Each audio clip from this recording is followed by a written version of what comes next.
하나님이 이 아름다운 성가를 받으셨음을 믿으십니까? 아멘. 주께서 이곳에서 여러분들의 예배를 살피고 계심을 믿으십니까? 아멘. 더 이상 하나님 이 자리에 계십시오 하시면 안 됩니다. 주님은 주님의 교회 가운데 운행하십니다. 아멘. 여러분의 심령을 살피고 계시고 부족하지만 목사의 입술을 통해서 하나님의 말씀을 전하고 계십니다. 아멘. 오늘 본문에도 보이지 않는 것들을 보며 하나님을 따랐다.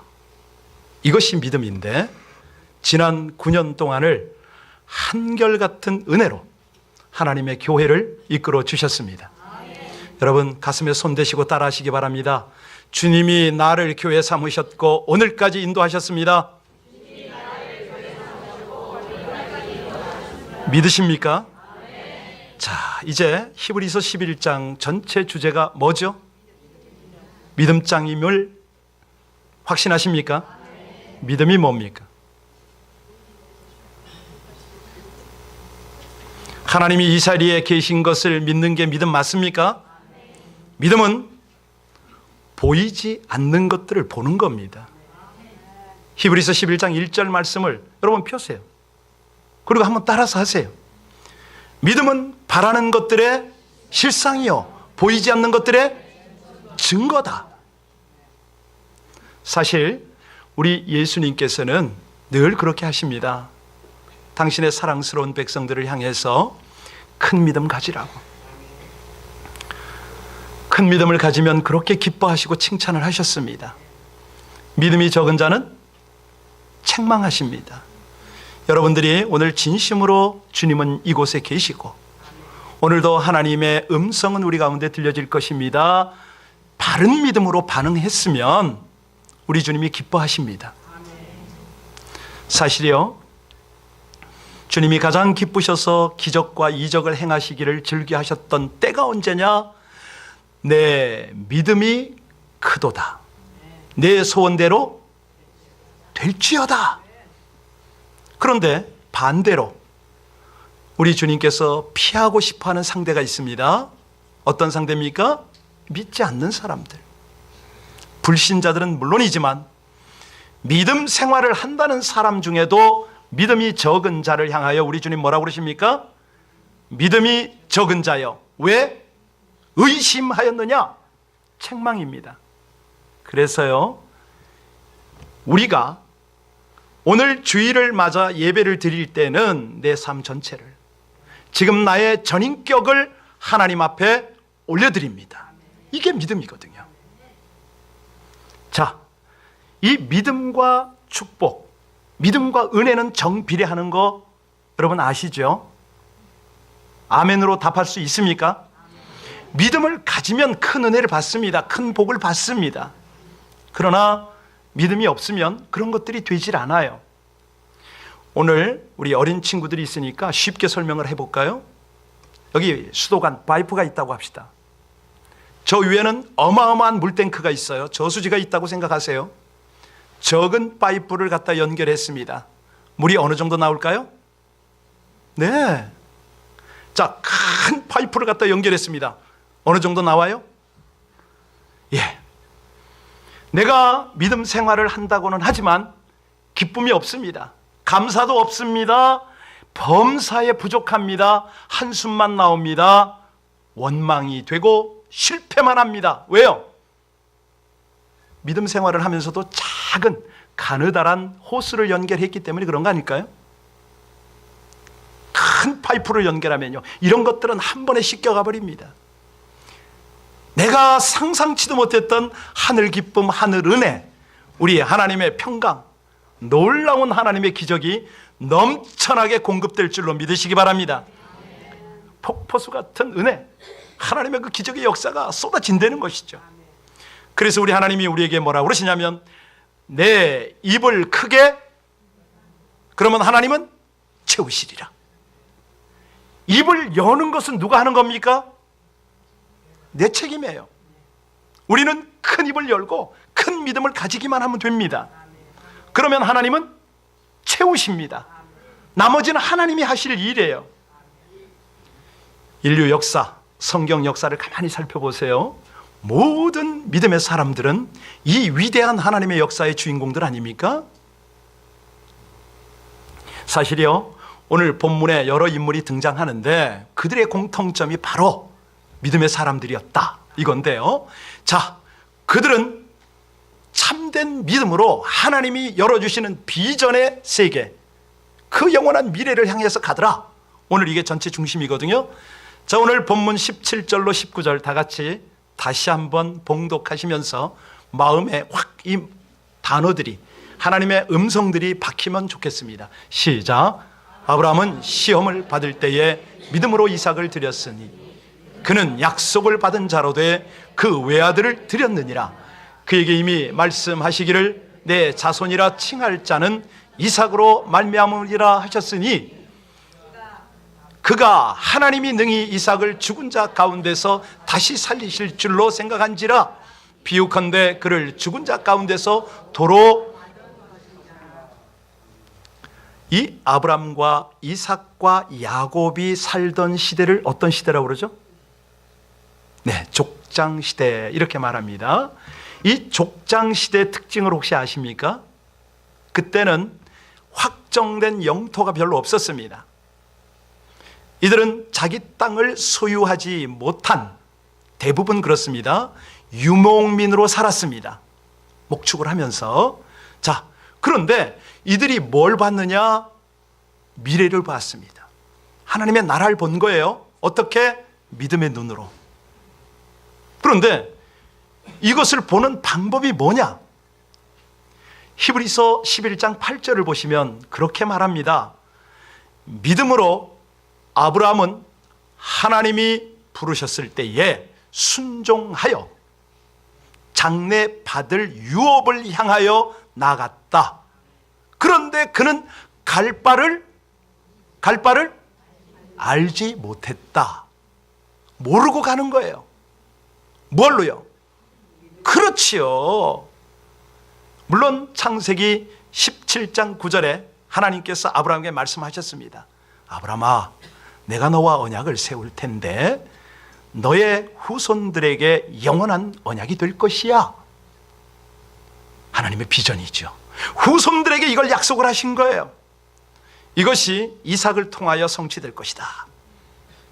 그리고 나서 아브라함은 기다렸습니다. 어떻게? 믿음으로 기다렸지요. 아들 이삭을 통하여 큰 나라를 이루시겠다고 약속하신 그걸 기다리는 거예요. 여러분, 이 아브라함의 약속은 영적 후손인 여러분에게도 우리에게도 그대로 적용되는 것을 믿으십니까? 근데 우리는 아멘 하면서 왜 확신이 없죠? 이 상황 때문에, 내 환경 때문에. 하나님이 일하시는 것은 부분적으로 보이는 것 같은데 여전히 나는 절망적이고 의심스러워 보일 때가 있습니다. 상황만 더 크게 보이니까 이게 도대체 하나님이 나에게는 역사하지 않는 것 같고 하나님의 약속은 남의 약속 같은 그런 느낌 들지 않으세요? 오늘 본문을 자세히 보시면 아브라함은 아들 이삭을 죽이려고 했습니다.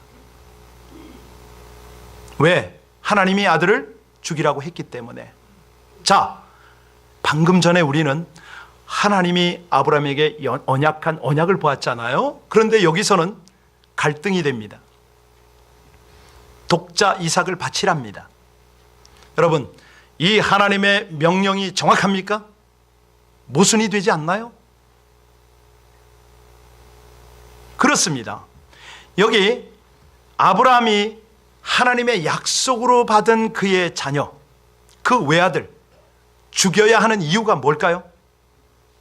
하나님의 약속이 깨질 수밖에 없다는 이 모순 앞에서 아브라함은 지금 반응을 합니다. 이삭을 죽이려고 했어요. 제물로 드리려고 했어요. 어떻게 해요? 예, 어떻게 이럴 수가 있었을까요? 우린 지금 무엇이 믿음인가? 어떻게 믿음 생활할 건가? 이걸 지금 아브라함을 통해서 도전을 받고 있습니다. 자, 아브라함이 이 이삭을 하나님 앞에 드리겠다고 딱 결단하는 그 순간에 어떤 일이 벌어졌는지 혹시 아세요? 아브라함은 부활 신앙을 갖게 되었습니다. 이삭에게도 죽을 수밖에 없는 상황에서 다시 살리는 하나님을 만나는 부활신앙을 갖게 했다는 거죠. 이겁니다, 이거.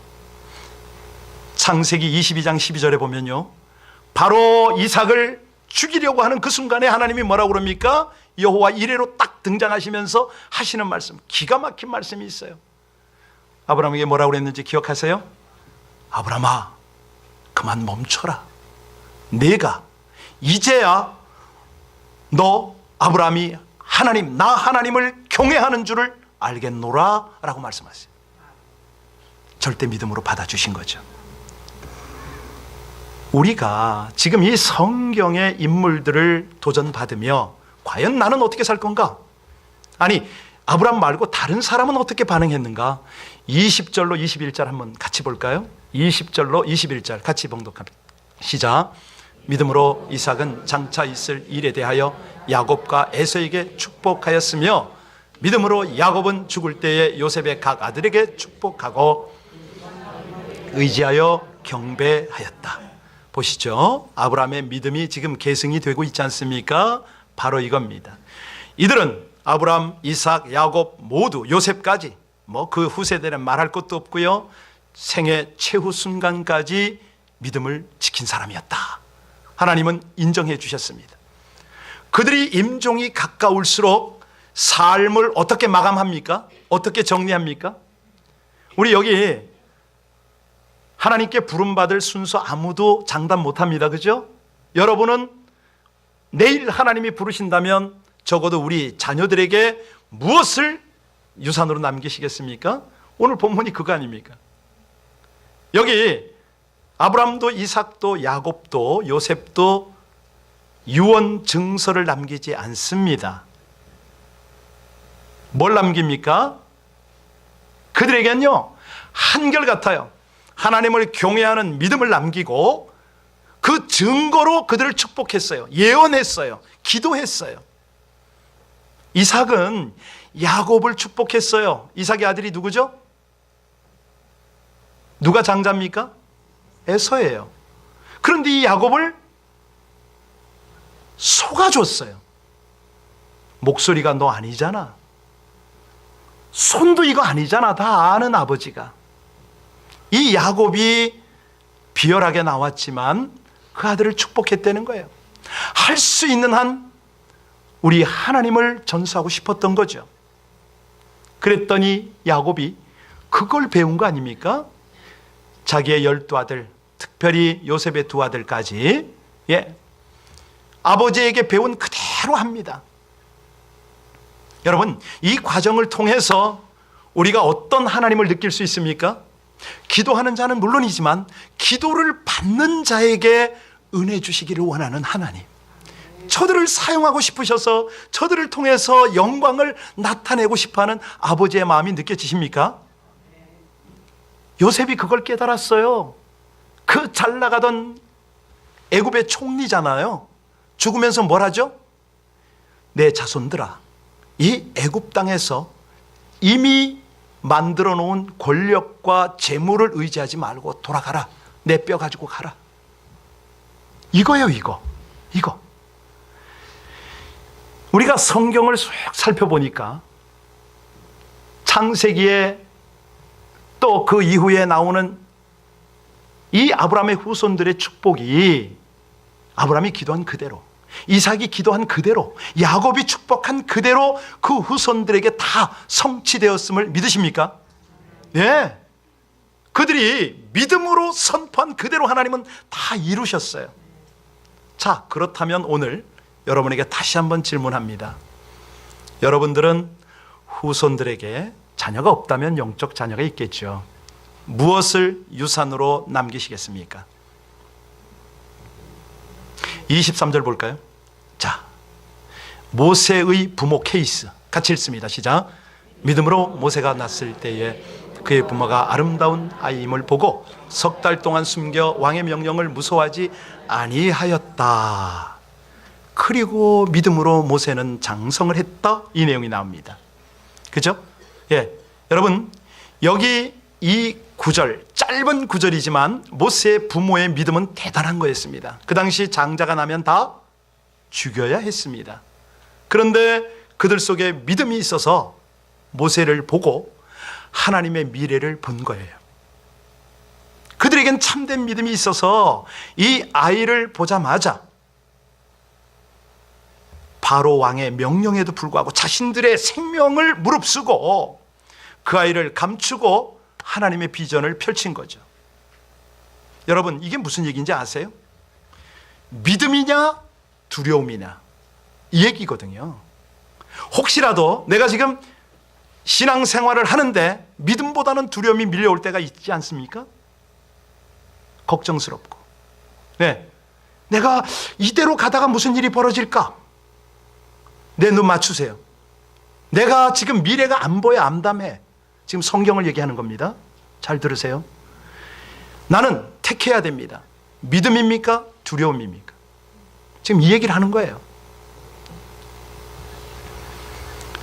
이렇게 한번 이것이 실감이 안 날 테니까 여러분에게 질문하겠습니다. 여러분의 자녀들을 하나님께서 지금 선교사로 부르십니다. 순종하시겠습니까? 없는 사람은 뭐 자꾸 그러지 마시고.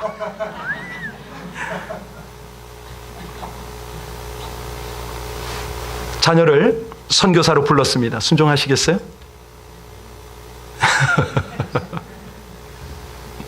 사실이요, 두려워할 수 있어요.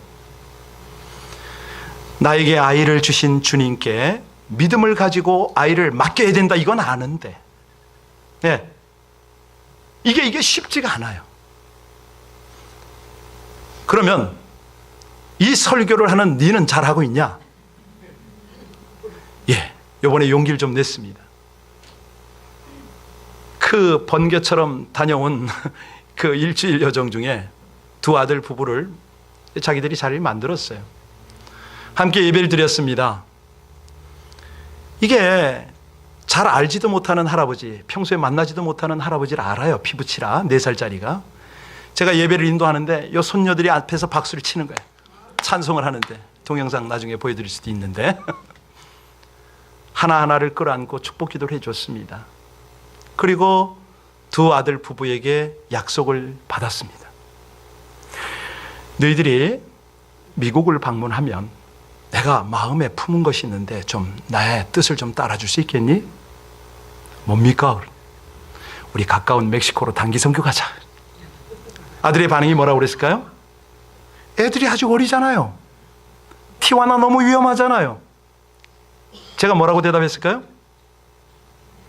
안전한 데로 갈게.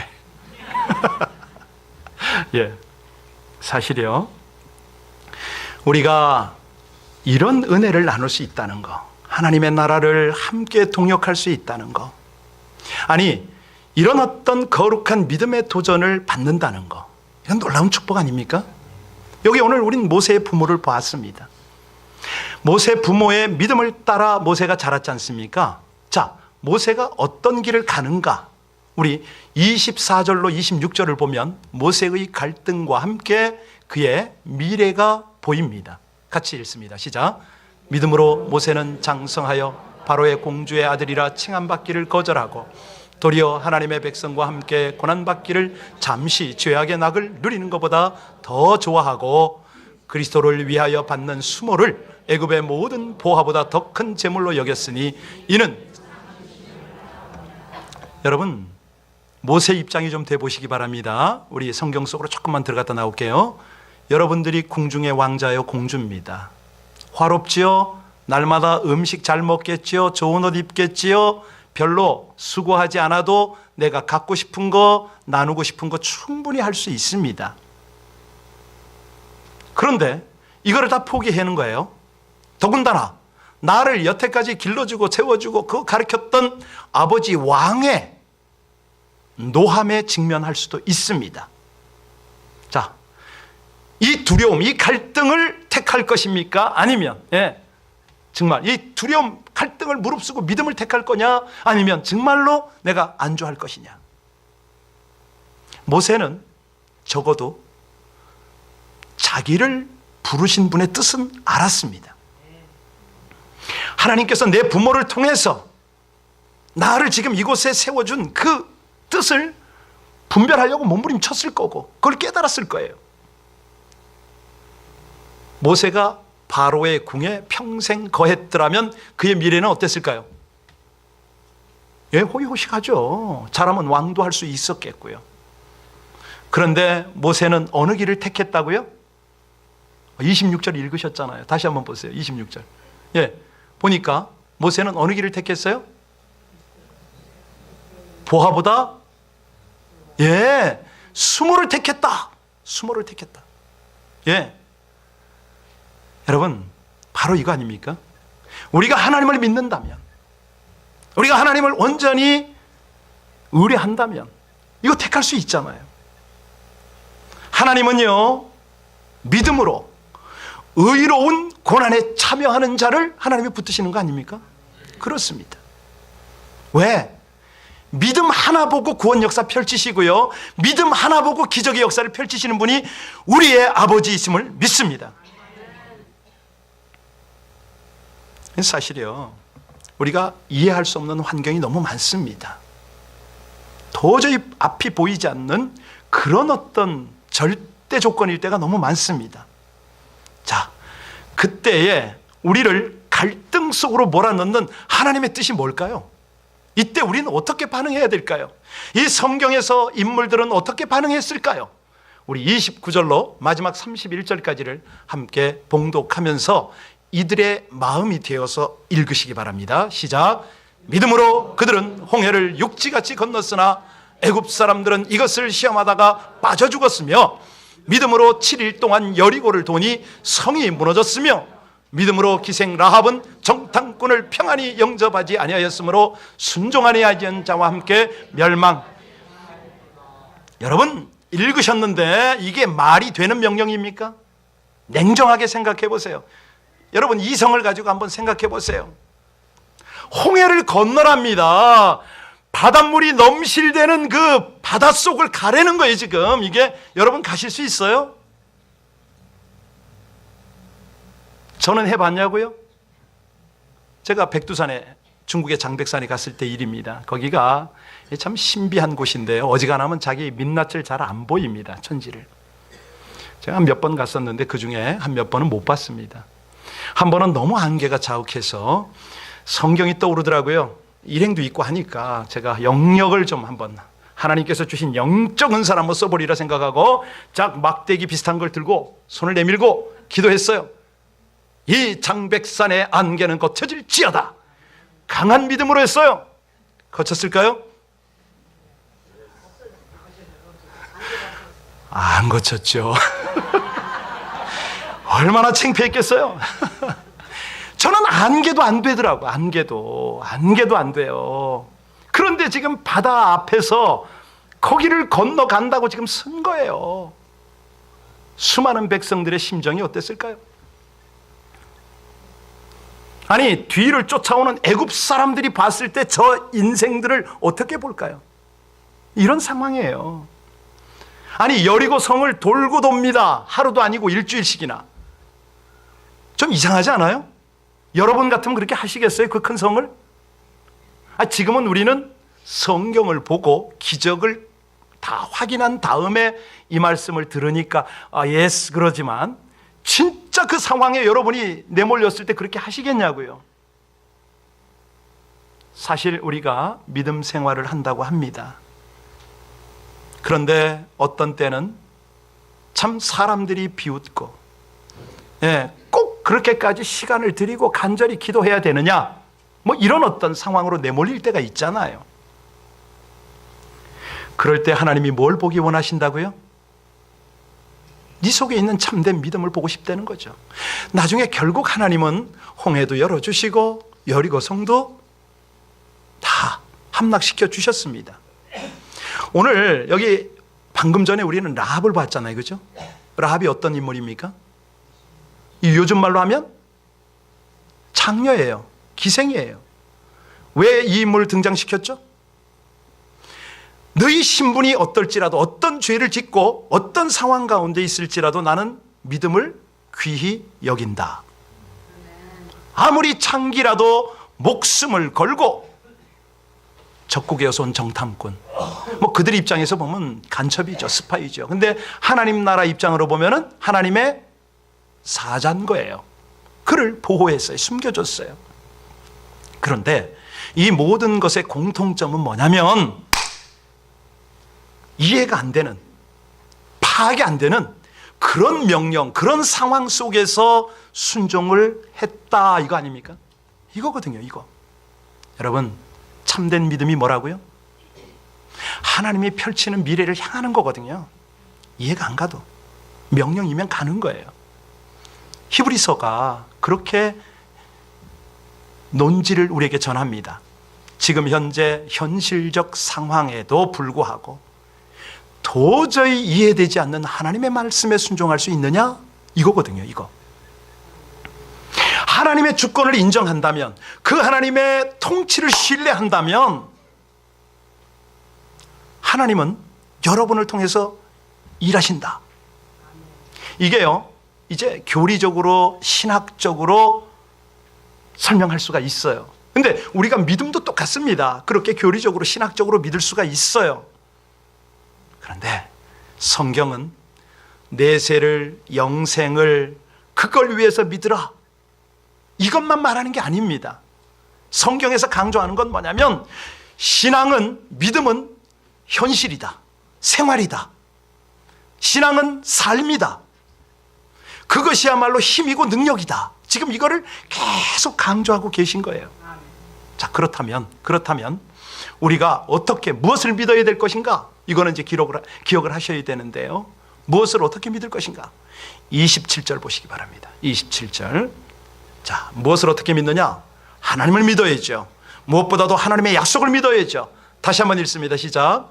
믿음으로 애굽을 떠나 왕의 노함을 무서워하지 아니하고 곧 보이지 아니하는 자는, 자, 보이지 아니하는 자를, 이 예배당에, 지금 이 예배에 주님의 불꽃 같은 눈이 여러분을 감찰하는 것을 믿는 것을 뭐라고 그래요? 믿음이라고 그래요. 목사는 여러 가지 책임이 있지만 성도님들이 전심을 다한 예배를 드릴 수 있도록 이끌어가는 것이 목사의 책임 중에 하나입니다. 교회 안에서 예배를 드릴 때마다 하나님의 현존, 하나님의 감찰, 이거 놓치시면 안 됩니다. 분명히 말씀합니다. 보이지 아니하는 하나님을 보는 것 같이 믿고 어떤 어려움과 피곤과 갈등과 이 모든 것들을 참아냈다 그러잖아요. 지금 참아냈다. 예. 여기서 우리가 무엇을 믿고 어떻게 믿어야 될 것인가? 중요한 것은요, 하나님의 말씀이죠, 그죠? 하나님이 계신 것이죠. 자, 신구약 성경이 몇 권요? 네, 몇 장요? 1187장입니다. 신약의 뜻은 뭐고 구약의 뜻은 뭐죠? 한결같이 다 하나님의 약속입니다. 약속. 우리는 이 하나님의 약속을 믿는 거거든요. 이게 우리의 신앙입니다. 하나님이 어떻게 약속을 하셨냐면 천지 창조 때부터 약속을 하셨잖아요. 이 선악과를 먹지 말라. 먹으면 정령, 예, 그 약속부터 시작을 해서 노아에게 다시 약속을 합니다. 내가 다시는 물로 세상을, 홍수로 세상을 멸하지 아니하리라. 아브라함에게 언약했습니다. 내가 너로 큰 민족을, 너를 통하여 복을, 너를 복의 근원으로 삼으리라. 이삭과 또 약속을 합니다. 내 자손을 하늘의 별과 같이 하는데, 예, 이 땅을 너와 너 후손에게 줄 것이고 네 자손으로 인하여 천하 만국이 복을 받을 것이다. 약속을 하세요. 하나님은 성경 곳곳에 계속적으로 약속의 말씀을 하십니다. 저와 여러분에게도 너무 신실하게 약속을 하셨습니다. 전심으로 나를 찾고 찾으면 어떻게 돼요? 하나님을 만나리라. 환난 날에 내게 부르짖으라. 응답하리라. 예, 바로 이거예요. 내게 부르짖으라. 내가 알지 못하는 크고 비밀한 일을 내게 보이리라. 하나님의 약속은 개인과도 하시지만 가정과도 하시고요, 가문과도 하시고 공동체와도 많이 하십니다. 이것이 실체적으로 와 닿지 않으니까 이번에는 하나님이 몸을 입고 오셨잖아요. 예수의 모습으로 오셔서 뭐라고 약속을 하십니까? 주 예수를 믿으라. 그리하면 죄사함 얻고 구원받아서 사망에서 생명으로 옮겨질 것이고 영원한 천국에 인도받을 것이다. 예. 예수만 믿으면 하나님의 자녀로 내가 삼는다. 구하라, 찾으라, 두드리라. 믿고 응답하면 내가 반드시 기도할 것이다. 그뿐만이 아닙니다. 너희가 내 안에 거하고 내 말이 너희 안에 거하면 구하는 모든 것마다 다 이루리라. 전부가 약속이에요. 전부가 놀라운 은혜예요. 예. 성경에 보면 32,500가지의 약속이 있어요. 이 약속 너무 놀랍죠. 여러분, 이 약속을 지금 설교를 들으면서도 논리적이냐 과학적이냐 시대적이냐 합리적이냐 비합리적이냐 그런 말을, 그런 생각을 하는 것은 한마디로 하나님을 욕되게 하는 거죠. 불신이죠. 여러분, 하나님의 약속은 우리가 어떻게 반응해야 됩니까? 그냥 믿는 거예요. 그냥 믿는 것뿐만 아니라 참되게 믿는 거예요. 여러분, 이성적으로 생각해 보세요. 어떻게 홍해가 갈라집니까? 어떻게 그 단단한 여리고성이 무너질 수가 있습니까? 어떻게 여리고 이 요단강이 갈라집니까? 아니, 모세가 기도하고 싸우는 건 여호수아가 싸우는데 어떻게 기도한다고 여호수아가 이깁니까? 아니, 어떻게 물고기 2마리와 떡 5개 가지고 5,000명이 먹고 12강줄기가 남냐고요. 이게 상식이냐고요. 이게 믿어지냐고요. 그런데 그렇게 됐다 안 됐다? 믿으세요? 예. 우리 교회도 그 경험을 다 했잖아요. 한두 번입니까? 이따 창립예배 때 더 자세히 말씀드리겠지만, 이게 무슨 얘기냐면 기록된 하나님의 약속뿐만 아니라 성령이 말씀을 통해서 우리의 기도 가운데 응답을 통해서 우리에게 약속을 주실 때는 그걸 받으려는 거예요. 물론 가끔 사단의 속임수가 있습니다. 성령의 감동인지 사단으로부터 오는 건지 내 생각인지 이거를 구별하는 건 훈련을 해야 돼요. 예, 검증을 할 필요가 있지만 하나님이 주신 거라면, 예, 지금도 하나님이 역사하셔요. 여러분이 9주년을 맞으면서 하나님께 어떤 기도를 하고 이 자리에 계신지 모르겠습니다. 저는 오늘, 9주년을 준비하면서 꾸준하게 기도했겠죠? 목사니까. 하나님께서 저에게 주신 게 뭔지 아세요? 제가 나이는 얼마 안 됐지만 교회는 하나님께서 많이 개척하도록 그렇게 은혜를 주셨습니다. 근데 제가 가장 힘들었던 때가 언제냐면 북경 비전 교회가 문을 닫을 때예요. 참 잘 나가던 교회인데 제 후임 때도 문을 안 닫았습니다. 3번째 후임 때 개척한 지 만 12년이 지나고 중국 정부가 클로즈를 하라고 해서 문을 닫았어요. 너무 힘들더라고요. 개척이나 하라고 말씀하시지나 마시지. 그런데 여러분, 엊그저께 여러분 잘 아시듯이 제가 제주에 가서 27년 전에 개척한 그 교회 리더를 만났잖아요. 왜 하나님은 이런 상황들을 연출하실까? 저로서는 하나님의 뜻을 묻지 않을 수가 없었겠죠. 깨달은 게 뭐냐고요? 예, 초대교회부터 오고 오는 모든 세대에 하나님의 교회는 그렇게 세워지고 사라지고 합니다. 그런데 이번에 27년의 그 만남을 소중히 여기는 그분들을 저 아니면 안 된다고 저보고 오라고 그래서 갔잖아요. 그때 깨달아지는 게 뭐냐면 교회는 결코 건물이 아니라는 거죠. 하나님이 지난 9년 동안, 수십 년 동안 교회를 통해서 일하는 것은 한 사람 한 영혼을 세워오고 계신 거예요. 여러분이 교회인 거예요. 여러분이 귀한 거예요. 건물이 무너지고 문을 닫아도 하나님의 교회는 우리 각 사람이 교회가 되어서 계속적으로 이어져 가는 거예요. 여러분들이 하나님의 기쁨인 거죠. 하나님은 저에게 큰 감동을 주셨어요.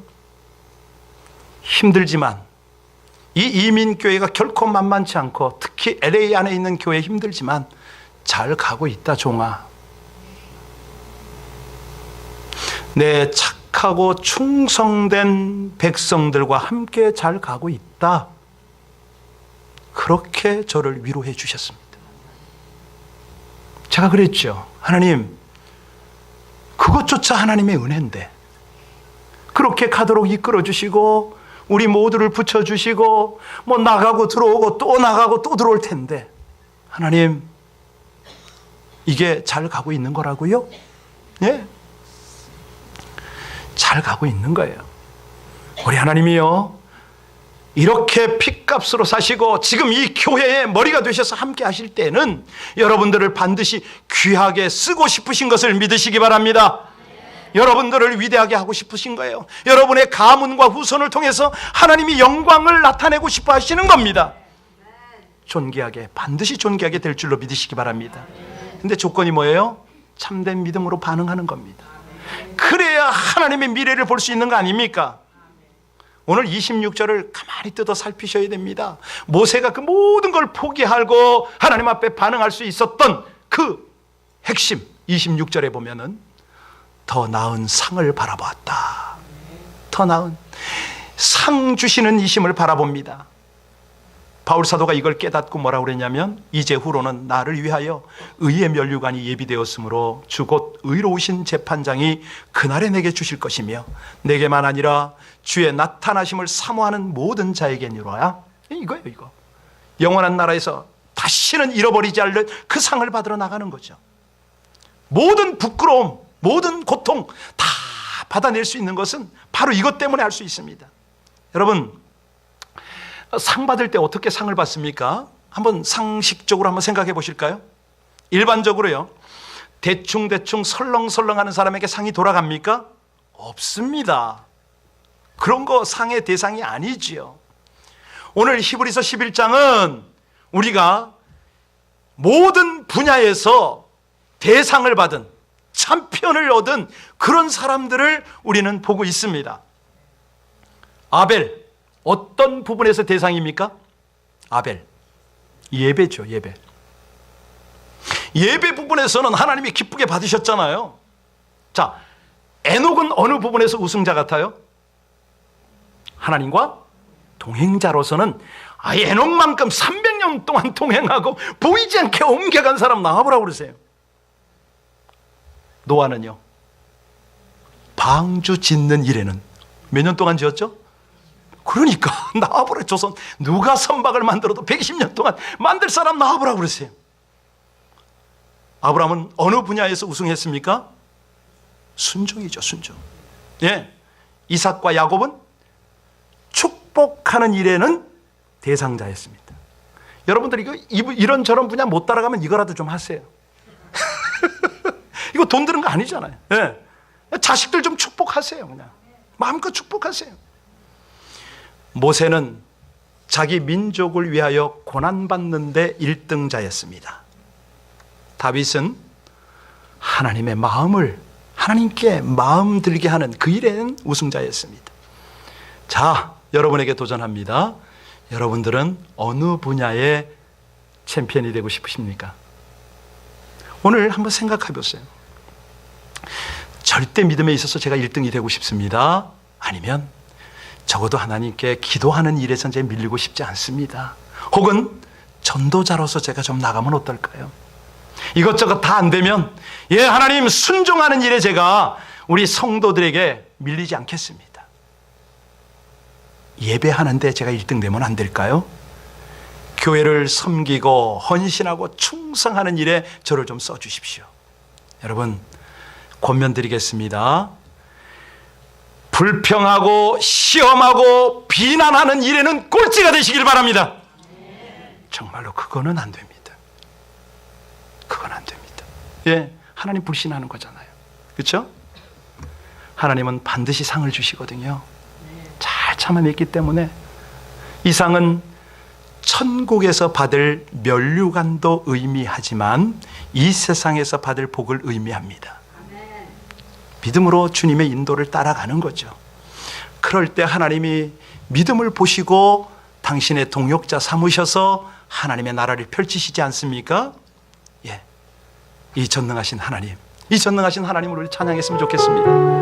네, 전능하신 하나님, 이 하나님을 내가 온전히 믿는다면 내가 두려움에 사로잡힐 것이냐, 믿음을 택할 것이냐, 분명히